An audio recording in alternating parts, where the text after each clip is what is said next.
para mais uma aula de Química? Hoje, aula 43, matéria nova, fiquem ligados! Bom, para a gente fechar o conteúdo de isomeria, nós vamos ver agora isomeria óptica.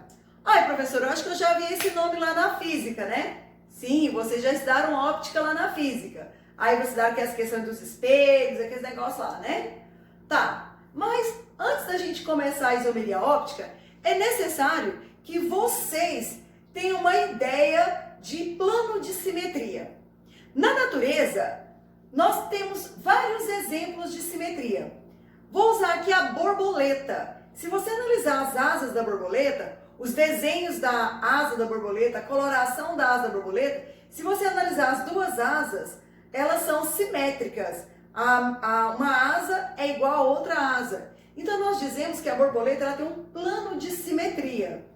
Segundo os estudiosos, os objetos, as imagens que têm plano de simetria são mais harmoniosas. Esteticamente, segundo os estudiosos, o rosto mais simétrico é mais harmonioso. Ou seja, se você traçar um plano de simetria aqui no seu rosto, a distância de um olho do outro olho, a distância da sobrancelha, quanto mais simétrico for o rosto, mais harmonioso é esse rosto. Mas nós temos também objetos, imagens assimétricas. Vamos dar exemplo a nossa mão aqui, ó. Se eu traçar um plano de simetria aqui na minha mão, esse lado não é igual a esse lado. Então eu posso dizer que a minha mão, ela não tem plano de simetria, tá? Um lado não é igual ao outro lado. Bom, então é interessante você entender isso aí para você entender a isomeria óptica, tá?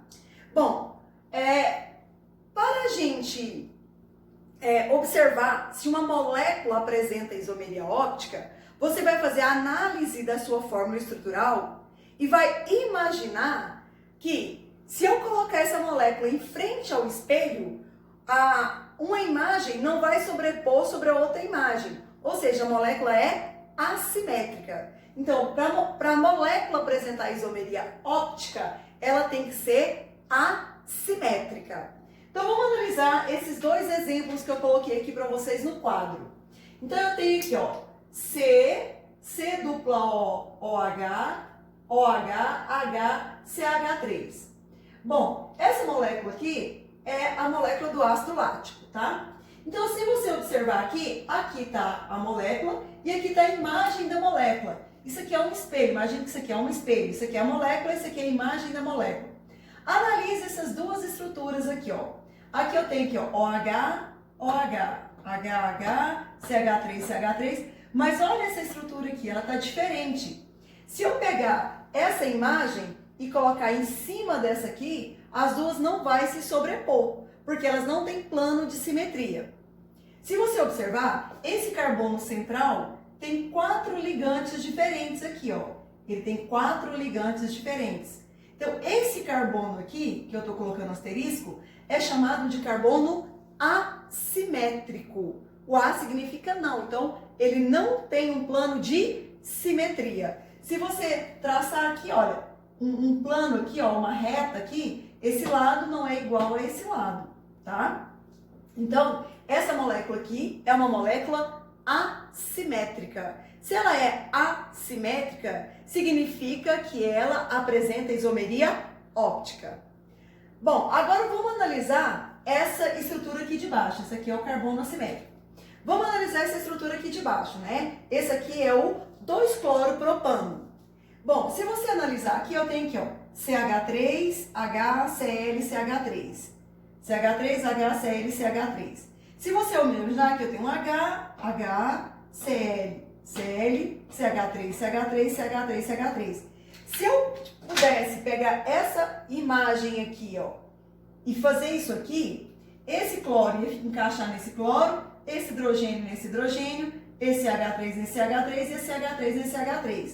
Então, essa imagem, ela sobrepõe sobre essa imagem aqui. Por quê? Porque se eu traçar um plano de simetria aqui, ó, se eu traçar um plano de simetria, eu tenho 2 ligantes iguais aqui, ó. Se eu traçar um plano de simetria aqui, eu tenho 2 ligantes iguais. Então, essa molécula apresenta pelo menos um plano de simetria, tá? Então, essa molécula aqui é uma molécula, eu posso dizer que é uma molécula assimétrica. Assimétrica. Ela não tem plano de simetria. Essa aqui, ó, ela tem pelo menos um plano de simetria. Então, possui um plano de simetria. Um plano de simetria. Ela não é toda simétrica, mas ela apresenta pelo menos um plano de simetria. Então, qual que é a condição para apresentar a isomeria óptica? Qual que seria a condição para o composto apresentar a isomeria óptica? Que o carbono faça 4 ligações. Na molécula tem que ter pelo menos um carbono, tem que ter na molécula pelo menos um carbono, que faça 4 ligações, aonde os 4 ligantes, que eu vou chamar de R1, R2 e R4, R1, R2, R3 e R4, sejam diferentes. Então, aqui, ó, onde R1 seja diferente de R2, que seja diferente de R3, que seja diferente de R4, que seja diferente de R4, tá?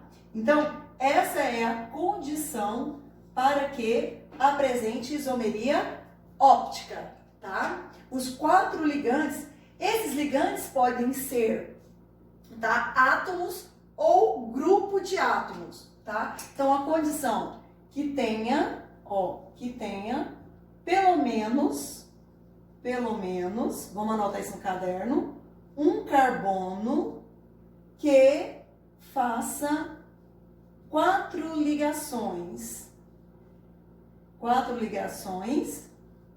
com átomos ou grupo de átomos diferente, ou grupos de átomos ou grupos diferentes, tá?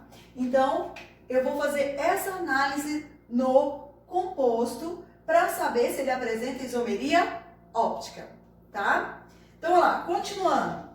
Então, o carbono que tem 4 ligantes diferentes é chamado de carbono assimétrico, mas ele também é muito conhecido como carbono quiral, tá? Carbono quiral, por que carbono quiral? Do grego keir, que significa mão, porque a nossa mão é assimétrica.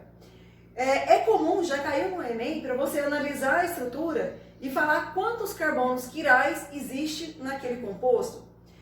Já caiu em vestibulares, eles numerarem os carbonos e perguntarem qual carbono é assimétrico, qual carbono é quiral. Então, eu sublinhei aqui de vermelho, porque essa palavra quiral aqui é muito importante para a nossa química orgânica, tá? Então, um composto para apresentar isomeria óptica precisa em sua molécula apresentar pelo menos um carbono quiral. O que é um carbono quiral? É um carbono que tem 4 ligantes diferentes. Ele se liga a 4 átomos ou a 4 grupos diferentes, tá? Os isômeros ópticos não são observadas diferenças nas propriedades físicas, como nos isômeros planos e geométricos. A propriedade física é ponto de fusão, ponto de ebulição, densidade. Nos isômeros planos é observada a diferença, mas no isômero óptico não se observa a diferença na propriedade física, e sim na propriedade química, tá?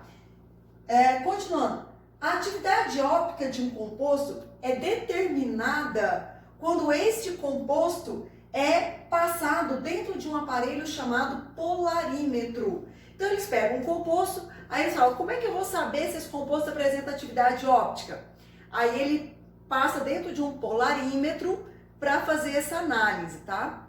No livro de vocês, na página 150, tem um desenho de um esquema muito interessante para a gente analisar. Eu tentei reproduzir ele aqui no quadro, tá? Não ficou muito bonito, vocês me perdoam, acompanhem aí no livro, mas eu vou tentar explicar porque eu acho interessante para você entender como é que funciona a isomeria óptica.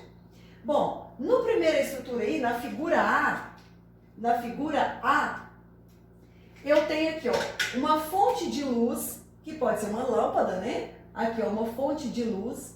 Os raios de luz saem dessa fonte com uma luz não polarizada. O que é isso? Os feixes de luz vão em todas as direções.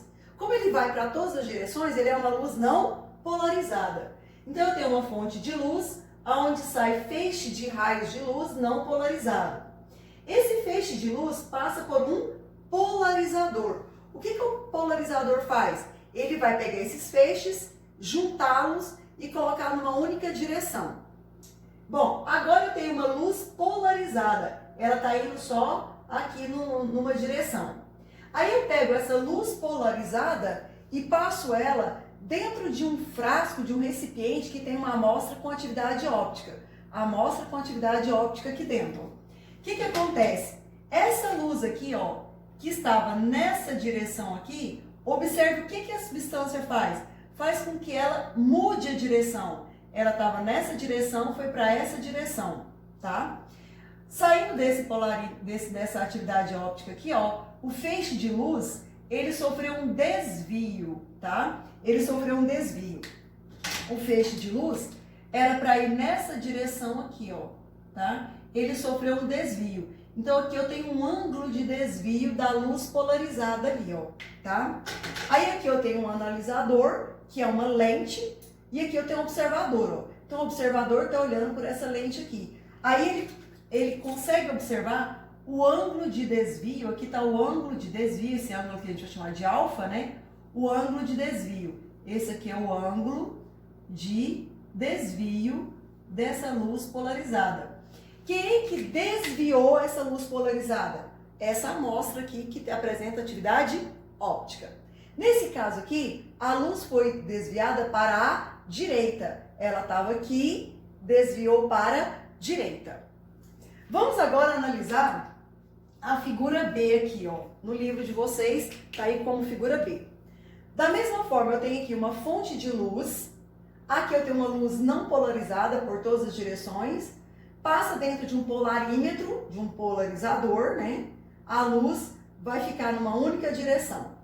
Quando essa luz polarizada passa pela amostra com atividade óptica, ela sofre um desvio. Mas analise que aqui o desvio agora foi para a esquerda. Enquanto esse aqui desviou para a direita, esse aqui desviou para a esquerda. Aqui eu vou ter um ângulo de desvio, um ângulo alfa de desvio aqui, ó. Aí essa luz para a esquerda aqui eu tenho um analisador e observador. Então o observador, olhando por esse analisador, que é uma lente, vai observar que a amostra aqui ela desviou para a esquerda, tá? Então aqui é o ângulo de desvio, aqui ó, de desvio, o alfa, que é o ângulo de desvio aqui, foi para a esquerda, enquanto esse ângulo de desvio aqui foi para a direita, tá? Então o que vai acontecer? Eu vou ter um dos enantiômeros, tá? Os isômeros ópticos são chamados de enantiômeros. Então, enquanto um enantiômero desvia para a direita, o outro enantiômero desvia para a esquerda, tá? O que desvia para o lado direito é chamado de destrógero. O que desvia para a esquerda é chamado de levógero. E o que acontece se eu misturar os dois? Se eu misturar o destrógero com o levógero, aí vai acontecer o quê? Um desvia 20 graus para a direita, o outro desvia 20 graus para a esquerda. Um vai anular o outro. Então, a mistura dos dois isômeros é chamada de mistura racêmica e ela é opticamente inativa, tá? Então, eu anotei isso aqui para vocês. Vamos lá, presta atenção. Ó. Os isômeros ópticos, tá? Os isômeros ópticos, ó. Os isômeros ópticos são chamados de enantiômeros. Eu tenho o tipo destrógero, D, que desvia o plano de luz para a direita. O levógero, que a gente abrevia L, desvia o plano de luz para a esquerda. E eu tenho a mistura racêmica, que é a mistura de igual quantidade, uma mistura equimolar dos dois isômeros. E o composto, a mistura, vai ser opticamente inativa. Não vai desviar nem para a direita e nem para a esquerda. Isso aí tá na figura C, que eu não desenho aqui no quadro. Aí no livro de vocês está mostrando que não houve desvio da luz polarizada, tá? Já aqui eu vou falar do nome, da nomenclatura. A nomenclatura é igual dos isômeros cis e trans, tá? Então, por exemplo, o ácido lático, ele apresenta isomeria óptica. Então, eu tenho o D ácido lático e o L ácido lático. O D é o isômero destrógeno e o L é o levógeno. Na hora de dar nome, basta você colocar o D ou L, tá? Bora lá? Vamos continuar aí? Continuando agora, a gente vai fazer um exemplo. Eu vou passar uma molécula muito falada na química orgânica, que é a molécula da talidomida. Bom, antes de eu começar a analisar a estrutura da molécula da talidomida, eu vou falar rapidamente para vocês, né, o que é essa substância talidomida. No livro de vocês, logo lá na abertura do capítulo, está falando da talidomida. A talidomida, foi um medicamento muito utilizado para os médicos, para mulheres grávidas, para combater os enjoos e os mal-estares do início de gestação. O que aconteceu? Esse medicamento, ele era muito bom para as gestantes, mas eles observaram que algumas crianças estavam nascendo com deformações físicas. E as mães eram saudáveis, uma gestação normal, e começaram a aparecer alguns bebês com esses problemas. E eles foram estudar o porquê que isso estava acontecendo, tá? E eles cruzaram informações sobre essas mães. E que conclusão que eles chegaram? Que as mães desses filhos que nasceram com problemas teratogênicos usaram talidomida durante a sua gestação, tá? Isso foi um fato muito triste que aconteceu na história, mas que ligou as anteninhas para os pesquisadores, para os cientistas descobrirem o que tinha nesse medicamento que causava isso. E o que eles descobriram? Que a talidomida era uma molécula que apresentava atividade óptica. Então ela tinha 2 isômeros. Um dos isômeros, ele realmente era muito bom para esses problemas de gravidez. Mas o outro isômero, tá? Ele causava essa deformação nos fetos, tá? Então foi um triste caso que aconteceu, mas serviu para os cientistas ficarem atentos em compostos que apresentam atividade óptica. Essa aqui é a molécula da talidomida, que já caiu em alguns vestibulares, tá? Quando você vai analisar a molécula para saber se ela tem atividade óptica, você tem que analisar átomo por átomo, tá? Então, se eu pegar aqui, ó, esse carbono, ele tá ligado nesse grupo aqui e nesse grupo. E tá ligado aqui no hidrogênio e outro hidrogênio. Tenho 2 ligantes iguais, então não apresenta atividade óptica. Eu vou apagando aqui, tá? Esse carbono aqui, ó, eu vou deixar aqui assim, tá? Aqui, H. Esse carbono tem dupla. Então, se ele tem dupla, não vai ser quiral. Aqui é o nitrogênio. Aqui, esse carbono tem dupla. Não serve. Esse carbono aqui, ó, tá ligado aqui a H. Também não. Esse carbono aqui, ó, vamos analisar esse carbono. Esse carbono tá ligado aqui, ó, 1, 2, 3. Então, aqui eu tenho um hidrogênio. Então, ele tá ligado no hidrogênio. Ele está ligado nesse grupo aqui do lado de cá, está ligado nesse grupo do lado de cá. Perceba que esse lado de cá é diferente desse lado de cá. E ele está ligado nesse grupo aqui, ó. Você olha o grupo inteiro. Então, ele está ligado nesse grupo aqui, nesse grupo aqui, nesse grupo e aqui no hidrogênio. Então, são 4 ligantes diferentes. Então, esse carbono aqui, ó, ele é um carbono quiral, tá? Esse carbono é um carbono quiral. Esse carbono aqui apresenta dupla, não vai ser. Esse carbono apresenta dupla, não vai ser. Aqui tem um anel benzênico. Lembra que é dupla, simples, dupla, simples, dupla. Então, esse carbono aqui está ligado numa dupla, não pode ser. Esse está ligado numa dupla, não pode ser aqui, ó. Então, o carbono quiral, a talidomida, é uma molécula que possui um carbono quiral. E é esse carboninho aqui, ó, que é o carbono quiral. A gente costuma colocar um asterisco no carbono quiral para identificá-lo, tá? Certo? Bom, quantidade de átomos de carbono assimétricos e número de isômeros ópticos. A gente já viu que se a molécula tiver um carbono quiral, ele vai ter dois isômeros ou enantiômeros, o destrógeno, o levógeno e a mistura dos dois, que é a mistura racêmica. Mas pode ocorrer que uma molécula apresente mais de um carbono quiral. Uma molécula mais complexa pode ter 2, 3, 4 carbonos quirais, né? Então vamos fazer essa análise aqui, ó. Quantidade de átomos de carbono assimétrico e número de isômeros ópticos. Quando existe só um carbono quiral, tem-se um par de isômeros ópticos. Um par, 2. O destrógeno e o levógeno, tá? Agora vejamos o caso de moléculas mais complexas. Essa molécula aqui é a molécula do aspartame, tá? Isso aqui é a molécula do aspartame. O aspartame está presente nos adoçantes, né? Tem um tipo de adoçante que é usado o aspartame, tá? Isso é só curiosidade para vocês, isso aqui é a molécula do aspartame. Bom, esses carbonos aqui, ó, eles todos têm dupla, ó. Carbono com dupla, carbono com dupla, carbono com dupla, dupla, dupla, dupla. Então, os carbonos do anel benzênico não vão ser carbonos quirais. Bom, vamos pegar esse carbono aqui, ó. Esse carbono tá ligando aqui e aqui. Então, aqui vai ser um H, aqui vai ser outro H. Então, esse aqui não é quiral, porque tem dois ligantes iguais.